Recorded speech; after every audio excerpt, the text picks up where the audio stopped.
अब देखिए voltage division की बात करेंगे, वोल्टेज डिवीज़न रूल की बात करेंगे तो ये हमारा सीरीज़ रेसिस्टर जो है R1 है, R2 है, R3 है, तीनों सीरीज़ में कनेक्टेड है। इसके अक्रॉस R1 के अक्रॉस V1 वोल्टेज है, R2 के अक्रॉस V2 वोल्टेज है, R3 के अक्रॉस V3 वोल्टेज है। ये हमारा क्या हो जाएगा, VS सप्लाई वोल्टेज हो गया। इसके अक्रॉस जो देखिए यहाँ पे करंट जा रहा है, I जा रहा है, ये करंट क्या हो जाएगा, I होगा। ये तीनों के अक्रॉस क्या हो जाएगा, सेम हो जाएगा। इसलिए वोल्टेज करंट डिवीज़न रूल नहीं होगा, यहाँ पे वोल्टेज अलग अलग है तो वोल्टेज डिवीज़न रूल होगा। आर इक्विवेलेंट बराबर क्या होता है, R1 plus R2 plus R3 हो जाएगा।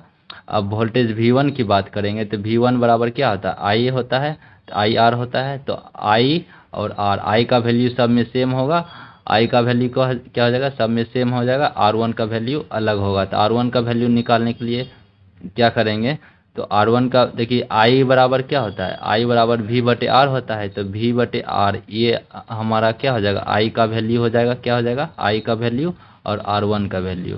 तो I बराबर V सप्लाई वोल्टेज बटे इक्विवेलेंट रेसिस्टेंस हो गया ये। अब यहाँ पे देखिए V supply voltage into R1, तो ये हो गया हमारा वोल्टेज डिवीज़न रूल। यानी V1 का वैल्यू, V2 का वैल्यू क्या हो जाएगा, V2 का वैल्यू हो जाएगा V supply voltage into R2 upon R equivalent R1 R2 R3 हो जाएगा। अब V3 बराबर क्या हो जाएगा, supply voltage upon R3 supply voltage into R3 upon R1 plus R2 plus R3, ये हो जाएगा।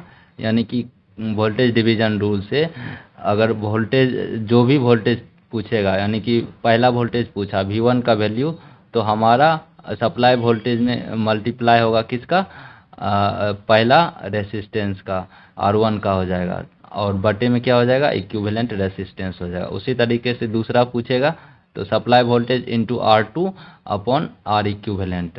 उसी तरीके से तीसरा वोल्टेज का वैल्यू पूछेगा तो सप्लाई वोल्टेज इंटू तीसरा रेसिस्टेंस अपॉन इक्विवेलेंट रेसिस्टेंस हो जाएगा, ये हो जाएगा। अब करंट डिवीज़न रूल में उल्टा हो जाएगा, I1 बराबर पूछेगा तो I1 बराबर हो जाएगा यहाँ पे ऊपर में R2 का वैल्यू करेंगे, तो वो हम लोग देखेंगे करंट डिवीज़न रूल में।